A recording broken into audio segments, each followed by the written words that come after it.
హేతు ఉన్న నాయకుడు, వివేకం ఉన్న నాయకుడు, ప్రజలకు అండగా ఉన్న నాయకుడు అనుకున్నాను. కానీ ఈ రోజున విభేదాలు ఉండొచ్చు.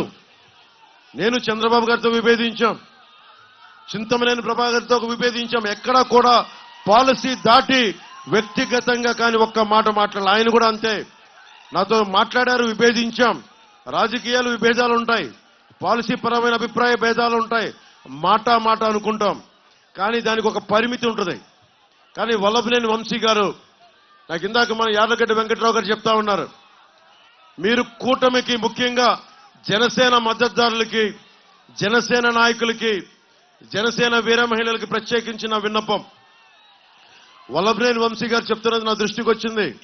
మీరు ఓటు ఎంపీగా బాలశౌరి గారికి వేసి మనకి గన్నవరం ఎమ్మెల్యే మట్టుకు నాకేయండి అని అడుగుతున్నారని. మీరు అది కూటమిలో అది సమంజసం కాదు.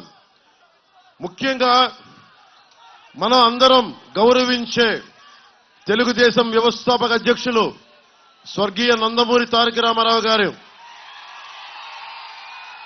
మీకు తెలుసు ఆయన అంటే నాకు ఎంత ఇష్టమో. ఆయన పాటలు కూడా నేను సినిమాలో పెట్టుకున్నాను. ఆడువారి మాటలకు అర్థాలు వేరులేను. ఆయన సినిమాలకి, ఆయన పాత సినిమాలకి నంత అభిమానం. అలాంటి వ్యక్తికి మహోన్నతునికి పుట్టిన ఆయన కుమార్తెని వల్లభనేని వంశీ గారు ఆ రోజున నాకు అసెంబ్లీలో మాట్లాడడం చాలా బాధ కలిగించింది, నిజంగా బాధ కలిగించింది.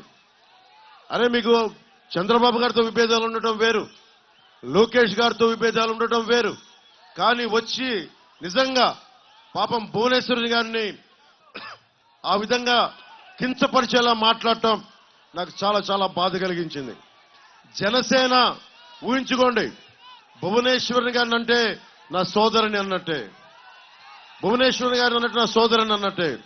ఎందుకంటే మన ఆడపడుచులకి, అక్కడున్న దూరాన ఉన్న ఆడపడుచులకి, అక్క చెల్లెళ్ళకి అందరికీ గౌరవం ఇచ్చేది జనసేన పార్టీ.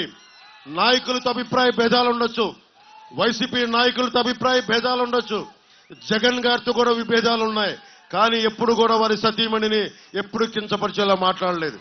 తగ్గించం, అది మన సంస్కారం, మన పెద్దలు నేర్పించిన సంస్కారం. కానీ వల్లభనేని వంశీ గారికి ఓటు కనుక